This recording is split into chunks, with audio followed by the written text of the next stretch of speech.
नमस्कार प्यारे साथियों, स्वागत है एक और नए सेशन में। दोस्तों, आज के सेशन में बात करेंगे चतुर्थ श्रेणी कर्मचारी भर्ती 2025 के लिए। तो एक बार पिछले साल का पेपर देखेंगे। ये हमारा जो पेपर है जिसमें हिंदी भाषा के कुल 35 क्वेश्चन देखने वाले हैं, जो कि चतुर्थ श्रेणी भर्ती 2018 में पूछे गए क्वेश्चन है। तो एक बार इस पेपर को जरूर देखना, ताकि हमारा जो भी एग्जाम्स लेवल है समझ में आ जाए और एग्जाम्स पैटर्न भी समझ में आ जाए। तो पहले हम देखते हैं अपना पहला क्वेश्चन, जो कि 2018 में पूछा गया था। वैसे 2025 में चतुर्थ श्रेणी कर्मचारी भर्ती में हिंदी भाषा के कुल 20 क्वेश्चन है जो कि पूछे जाएंगे। तो सर्वप्रथम इन प्रश्नों को काउंट जरूर करना और अंत में मैसेज जरूर करना कि आपके कुल इन 35 क्वेश्चन में से कितने क्वेश्चन है जो कि सही हो रहे हैं। वैसे बेसिक क्वेश्चन है। पहला क्वेश्चन है सुरभि और दूसरा शब्द है सुरभि, जिसमें पहला अक्षर में भी की मात्रा छोटी है और दूसरे में बड़ी है। तो शब्द युग्म के सही अर्थ का हमें चयन करना है। जल्दी से आंसर बताने की कोशिश करें। पतंगा रात्रि, दूध बकरी, मुकुट मूंगा या फिर गंध गाय। तो जल्दी से हम लॉक करेंगे ऑप्शन नंबर डी को, जो कि हमारा राइट आंसर है। देखिए सुरभि, इस सुरभि का जो हमारा अर्थ होता है वो होता है गंध या फिर सुगंध, एक ही बात है इस सुरभि का अर्थ। दूसरा है सुरभि, जिसमें जो भी की मात्रा है वो बड़ी है। वैसे पौराणिक और धार्मिक ग्रंथ में इस सुरभि शब्द को गाय के नाम से जाना जाता है। तो बिल्कुल जो हमारा राइट आंसर है वो है ऑप्शन नंबर डी, गंध और गाय। अब देखते हैं क्वेश्चन नंबर 2। पहले आप साथ में सवाल का आंसर देने की कोशिश करें। दूसरा क्वेश्चन है मैं आप चला जाऊंगा। मैं आप चला जाऊंगा एक वाक्य दे रखा है।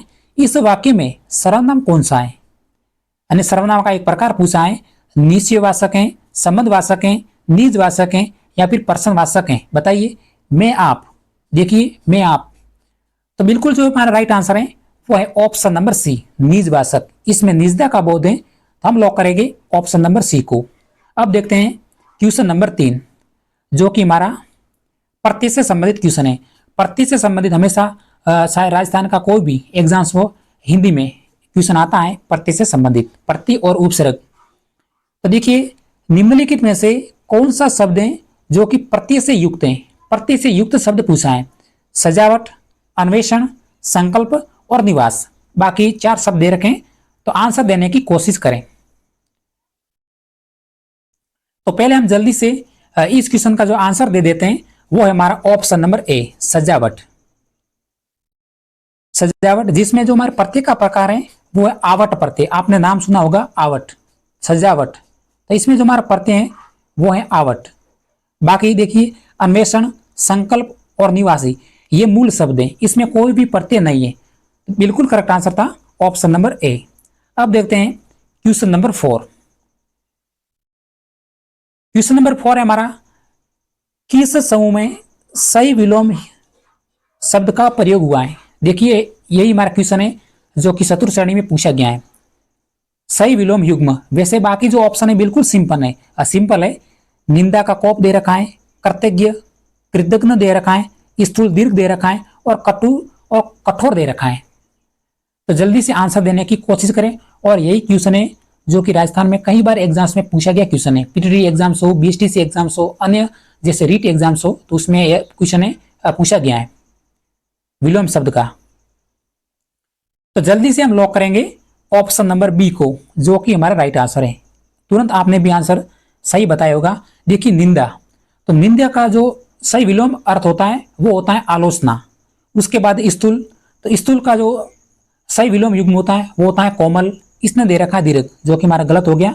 उसके बाद है कटु, तो कटु का जो होता है मधुर होता है, इसने दे रखा है कठोर। तो ऑप्शन नंबर बी। निम्नलिखित में से किस विकल्प में सभी शब्द व्यक्तिवाचक संज्ञा है? सभी शब्द पूछा है। तो वैसे इनमें दो दो साथ में संज्ञा दे रखी है, तो तुरंत पहचान कर लेंगे। तो जल्दी से आपको आंसर बताना है, फिर हम बताते हैं। तो देखिए ऑप्शन नंबर डी देखते हैं सर्वप्रथम। इसमें दे रखा है गंगा, एक गंगा शब्द है। और दूसरा जो हमारा शब्द है नदी शब्द है। तो देखिए नदी शब्द में जो संज्ञा है वो हमारी जातिवाचक संज्ञा है, और गंगा है इसमें हमारी व्यक्तिवाचक संज्ञा है। अगर देखिए मैं आपको अलग से समझा देता हूँ, गंगा नदी, तो इसमें कौन सी संज्ञा है? क्योंकि ये क्वेश्चन सबता है एग्जाम्स में, गंगा नदी का। तो इसमें जो हमारी संज्ञा है वो है व्यक्तिवाचक संज्ञा। अगर केवल नदी शब्द होता तो नदी शब्द में जो हमारी संज्ञा है वो है जातिवाचक।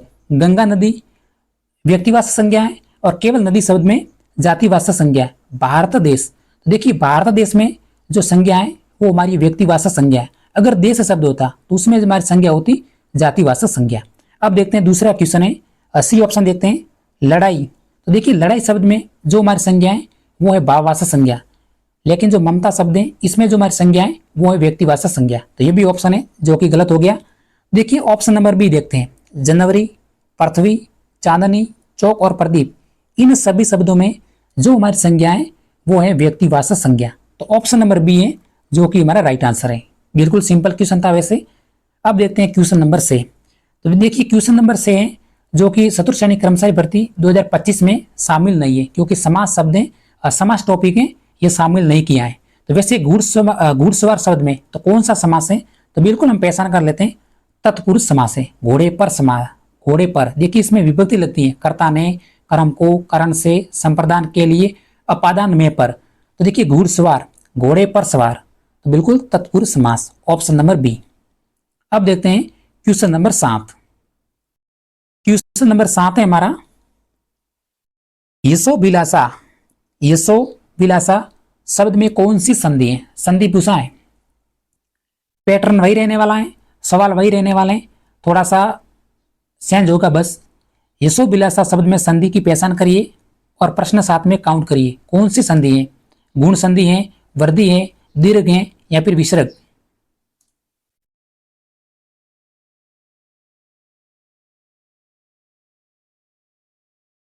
तो हम लॉक करेंगे ऑप्शन नंबर डी को, जो कि हमारा राइट आंसर है, विसर्ग संधि। यश विसर्ग धन विलासा, यशोभिलाषा। तो ऑप्शन नंबर डी है हमारा राइट आंसर है। अगला क्वेश्चन, लोकोक्ति और मुहावरे। एग्जाम्स में क्वेश्चन सबसे हमेशा लोकोक्ति और मुहावरे बनने वाले दो क्वेश्चन। तो हमारा लोकोक्ति का क्वेश्चन है, अपने सामर्थ्य के अनुसार व्यय करना, अर्थ से संबंधित लोकोक्ति कौन सी है। थोड़ी सी जल्दी क्लास ले रहे हैं तो आप भी जल्दी से आंसर बताने की कोशिश करना।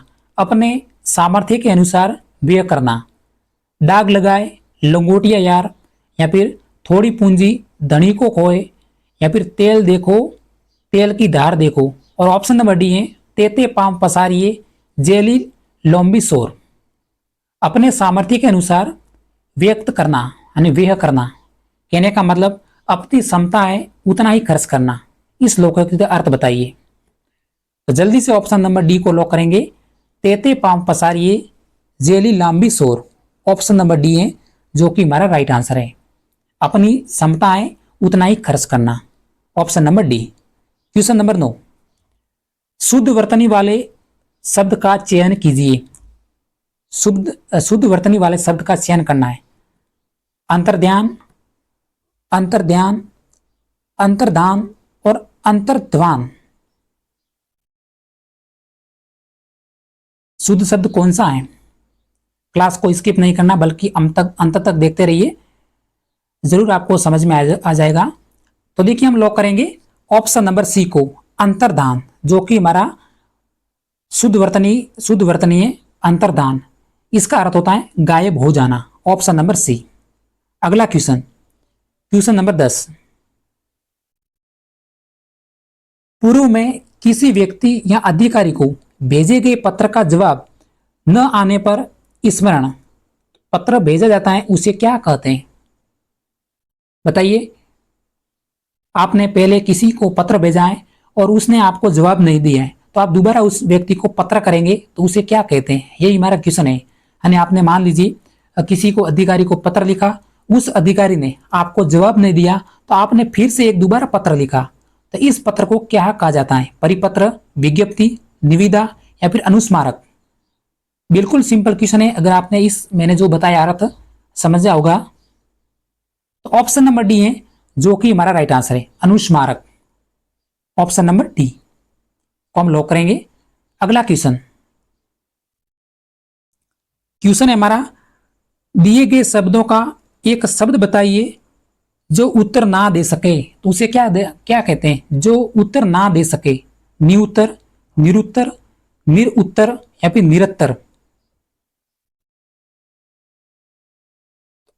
तो हम लॉक करेंगे ऑप्शन नंबर बी को, जो कि हमारा राइट आंसर है निरुत्तर। बिल्कुल शुद्ध शब्द है, जो उत्तर ना दे सके उसे कहते हैं निरुत्तर। Option number B. अगला question, question number 12। Question number 12 है, दिए गए शब्द का तद्भव शब्द बताइए। तद्भव, पहले आपको तद्भव का अर्थ मालूम होना चाहिए, तभी आप आंसर सही करोगे। वैसे इसको रटने की जरूरत नहीं है। तद्भव, तद्भव का मतलब होता है हिंदी भाषा का शब्द। ये जो 4 शब्द दे रखे हैं, इनमें से एक हिंदी भाषा का शब्द है, उसकी हमें पहचान करनी है। तद्भव। एक होता है तत्सम। तत्सम का मतलब होता है संस्कृत भाषा का शब्द, और तद्भव का मतलब होता है हिंदी भाषा का शब्द। तो बताइए इन शब्दों में से एक हिंदी भाषा का शब्द कौन सा है? सरकर, सकरी, शक्कर या फिर शककर? तुरंत पहचान आपने भी कर ली होगी। तो हम लॉक करेंगे ऑप्शन नंबर सी को, जो कि हमारा राइट आंसर है शक्कर। शक्कर एक हिंदी भाषा का शब्द है। अगर पूछता कि तत्सम शब्द कौन सा है तो शर्करा होता, हिंदी में शक्कर बोलते हैं। तो option number C. Question number 13। यही क्वेश्चन ऐसा कैसा छपेगा, थोड़ा सा लेवल चेंज होगा।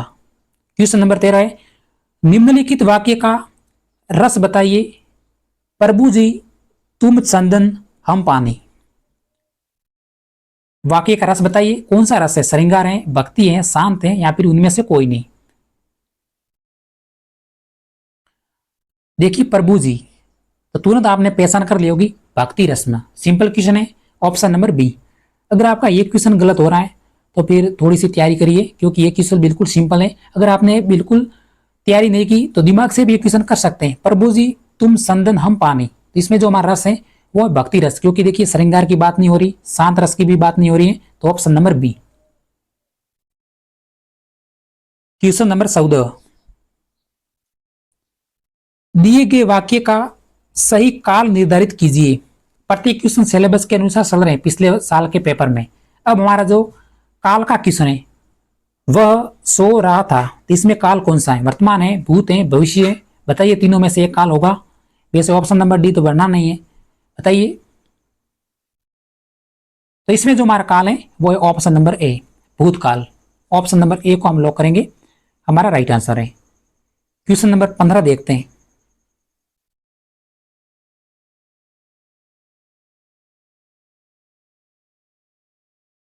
दिए गए विकल्पों में से किसमें हिंदी व्याकरण के विराम चिन्हों का शुद्ध प्रयोग किया गया है? विराम चिन्ह, बताइए। ऐसे एक दो क्वेश्चन थोड़े से हार्ड हो सकते हैं। क्वेश्चन नंबर 15 हम लॉक करेंगे ऑप्शन नंबर सी को, वो बक्सा जो कल यही रखा था आज नहीं। तो इसमें जो विराम चिन्हों का शुद्ध प्रयोग किया गया है, ऑप्शन नंबर सी बिल्कुल करेक्ट आंसर है। अब देखते हैं क्वेश्चन नंबर 16। रमेश कल आएगा, रेखांकित शब्द की संज्ञा क्या है? देखिए दूसरा क्वेश्चन है संज्ञा से संबंधित। रमेश कल आएगा, रमेश शब्द दे रखा है, संज्ञा की पहचान करिए। क्वेश्चन नंबर 16, तो तुरंत आपने पहचान कर ली होगी व्यक्तिवाचक संज्ञा, क्योंकि देखिए नाम है, नाम का बोध हो रहा है, तो व्यक्तिवाचक संज्ञा है, option number B. Next question, question number 17। दी गई लोकोक्ति का अर्थ बताइए। काला अक्षर बेस बराबर। आपने बचपन में भी ये क्वेश्चन का, इस लोकोक्ति का अर्थ सुना होगा। जब आपने 10वीं 12वीं में जब क्लास में आपने जीके के क्वेश्चन पूछे होंगे तो ये क्वेश्चन जरूर पूछा होगा किसी ने। काला अक्षर भैंस बराबर, बिल्कुल अनपढ़, शिक्षित, समझदार या फिर इनमें से कोई नहीं। काला अक्षर भैंस बराबर, तो बिल्कुल अनपढ़ व्यक्ति। ऑप्शन नंबर ए जो कि हमारा राइट आंसर है। तुरंत क्वेश्चन देखते ही हमारे मन में आंसर आया होगा कि बिल्कुल अनपढ़ व्यक्ति, काला अक्षर भैंस बराबर। भैंस का जिक्र भी हम अनपढ़ के लिए ही करते हैं। Question number 18। अब कुछ ही क्वेश्चन है जो अंतिम रहे, तो क्लास को स्किप नहीं करें, अंत तक बने रहें, बल्कि क्लास को लाइक करें। दिए गए विकल्प में उपविराम चिन्ह बताइए। उपविराम चिन्ह, तो विराम चिन्ह एक बार आपको रटने पड़ेंगे, वैसे ये रटने वाले क्वेश्चन है विराम चिन्ह के बारे में। तो उपविराम चिन्ह का क्वेश्चन है हमारा, तो वह है ऑप्शन नंबर डी, जो कि हमारा राइट आंसर है। उपविराम चिन्ह दूसरा नाम है निर्देशक चिन्ह भी कहते हैं, option number D. Question number 19 देखते हैं। केवल कारक के प्रकार पूछे, बताइए कारक के प्रकार आने चाहिए। कारक कितने प्रकार के होते हैं, यही क्वेश्चन है। 5 है, 9 है, 8 है या फिर 6 है। देखिए तो जल्दी से हम लॉक करेंगे ऑप्शन नंबर सी को। कारक हमेशा 8 प्रकार के होते हैं। हिंदी की बात हो रही है तो बिल्कुल करेक्ट आंसर है ऑप्शन नंबर सी। हमें 7 या फिर से, विशेषकर गलती इन दोनों शब्दों में से होती है, या तो हम 7 भर देते हैं या फिर से भर देते हैं, लेकिन जो कारक के प्रकार होते हैं वो होते हैं कुल 8। Option number C. Next question, question number 20 है, निम्नलिखित में से सही विकल्प चुनिए। कहने का मतलब संधि पूछी है क्वेश्चन नंबर 20 में। संधि का दूसरा क्वेश्चन आ चुका है और हमेशा संधि का क्वेश्चन आता है एग्जाम्स में, तो तुरंत आपको पहचान करनी है अजंत है, अचंत है, अचानक है या फिर अशांत है। तो देखिए हम लॉक करेंगे ऑप्शन नंबर ए को, जो कि हमारा राइट आंसर है अजंत। इसमें जो हमारी संधि है वो है व्यंजन संधि, क्योंकि देखिए नीचे व्यंजन जुड़ चुका है, अच्छा धन अंत। तो इसमें जो हमारी संधि है व्यंजन संधि है और सही अर्थ बन रहा है वो बन रहा है अजंत। बाकी देखिए असंत तो बनेगा नहीं, अशांत ये तो बिल्कुल गलत है, और अशांत ये भी अशुद्ध शब्द है। तो ऑप्शन नंबर ए है जो कि हमारा राइट आंसर है। चतुर्थ श्रेणी कर्मचारी भर्ती में ऐसे क्वेश्चन है जो कि पूछे जाएंगे। ये क्लास आपके लिए बहुत इंपॉर्टेंट होने वाली है। आपको क्लास में आपको लाइव यूट्यूब में कई वीडियो बताएंगे, लेकिन इस तरह से वीडियो बहुत कम मिलेंगे जो कि एग्जाम्स में ये क्वेश्चन आते हैं। संकीर्ण शब्द में उपसर्ग बताइए। 2018 के पेपर में पूछा गया क्वेश्चन है, संकीर्ण शब्द में उपसर्ग बताइए। तो लगभग आपको 22 उपसर्ग तो याद रखने हैं। अगर आपने 10वीं में उपसर्ग याद किए होंगे 22 उपसर्ग बिल्कुल रटने होंगे। 22 उपसर्ग हमेशा बनते हैं एग्जाम्स में। संकीर्ण शब्द में उपसर्ग स है, सम है, स है या फिर संकी है। तो जल्दी से हम लॉक करेंगे ऑप्शन नंबर डी को, जो कि हमारा राइट आंसर है। बाकी तो उपसर्ग भी नहीं है, सन उपसर्ग भी नहीं है, संकी भी नहीं है। तो हम लॉक करेंगे ऑप्शन नंबर बी, और ये सम गलत है, तो option number B. Next question, question number 22, आश्रित उपवाक्य बताइए। मैंने एक आदमी को देखा जो बहुत मोटा था। आश्रित उपवाक्य कौन सा है? मैंने एक आदमी को देखा जो बहुत मोटा था। एक आदमी, मैंने एक आदमी को देखा बहुत मोटा या फिर जो बहुत मोटा। आश्रित उपवाक्य।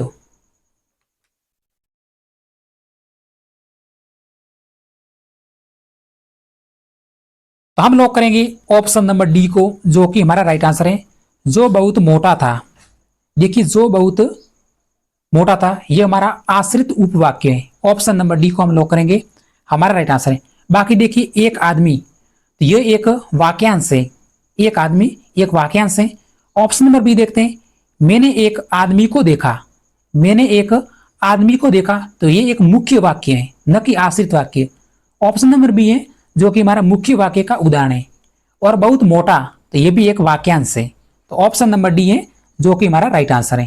क्वेश्चन नंबर 22 मैंने समझा दिया। अब देखते हैं क्वेश्चन नंबर 23, निम्नलिखित वाक्यों में प्रयुक्त विशेषण का प्रकार बताइए। देखिए सिलेबस के अनुसार क्वेश्चन आ रहे हैं बिल्कुल। वैसे हमारे 2025 में 20 क्वेश्चन ही देखने वाले हैं, ये भी क्वेश्चन देखना चाहिए। निम्नलिखित वाक्य में विशेषण का प्रकार पूछा है।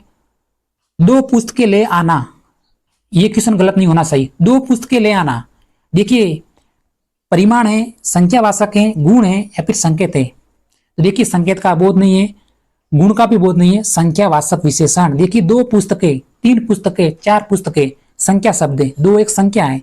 तो ऑप्शन नंबर बी, कहीं नहीं जाना, केवल तुरंत ऑप्शन नंबर बी को हमें लॉक करना है। एक संख्यावाचक विशेषण का उदाहरण है 2 पुस्तकें ले आना। अब देखते हैं क्वेश्चन नंबर 24, पुरुषवाचक सर्वनाम के प्रकार कितने होते हैं? प्रकार पूछे हैं भाई, चतुर्थ श्रेणी है, ऐसे क्वेश्चन आएंगे। पुरुषवाचक सर्वनाम के भेद तो हमने सभी ने सुना है 3 होते हैं, उत्तम पुरुष, मध्यम पुरुष और अन्य पुरुष। एक तो बिल्कुल गलत है, 2 भी नहीं होते हैं, 7 भी तो होते ही नहीं है। तो ऑप्शन नंबर बी है जो कि हमारा राइट आंसर है क्वेश्चन नंबर 24 का। अब देखते हैं क्वेश्चन नंबर 25वां। थोड़े से जल्दी क्वेश्चन देखेंगे ताकि विद्यार्थी क्लास को स्किप नहीं करें बल्कि अंत तक देखते रहें।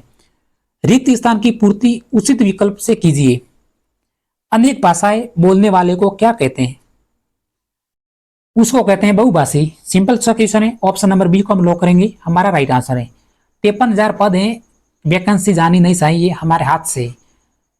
अनेक भाषाएं बोलने वालों को कहते हैं बहुभाषी, अनेक भाषाएं, option number B. Question number 26वां देखते हैं। निम्नलिखित विकल्पों में से निम्नलिखित वाक्य का भेद बताइए।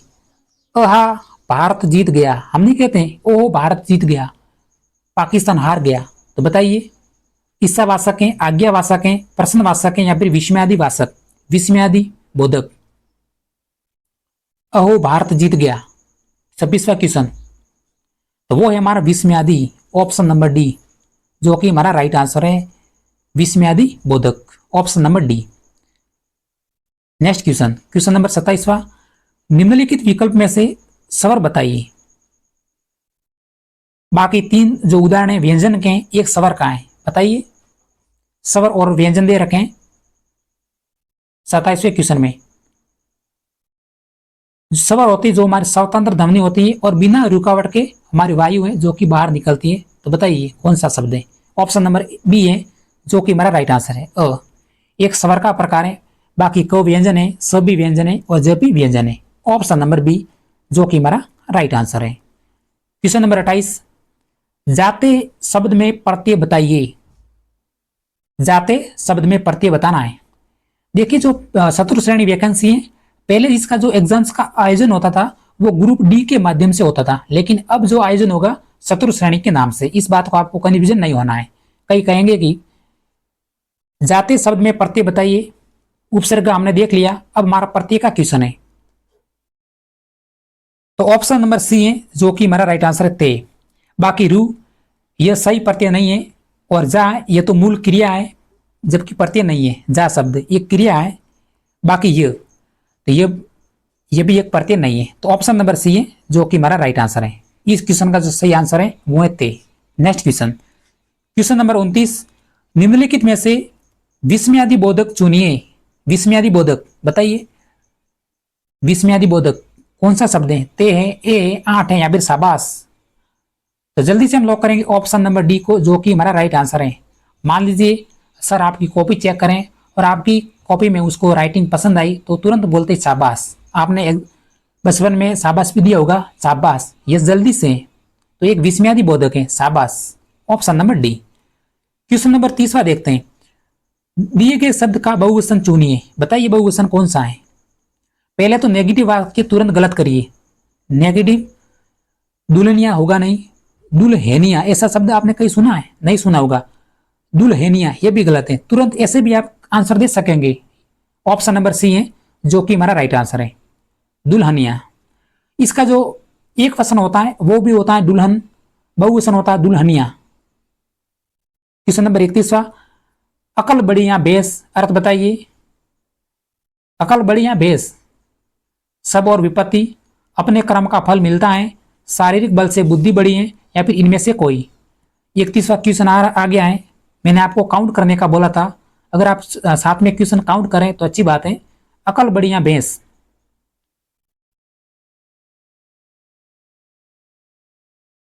तो ऑप्शन नंबर सी जो कि हमारा राइट आंसर है, शारीरिक बल से बुद्धि बड़ी होती है। Option number C. हमें तुरंत ऐसे आंसर नहीं देना कि भैंस बड़ी होती है, हमें अर्थ निकालना है, शारीरिक बल से बुद्धि बड़ी होती है। क्वेश्चन नंबर 32वां। दिए गए शब्द का शुद्ध रूप चुनिए।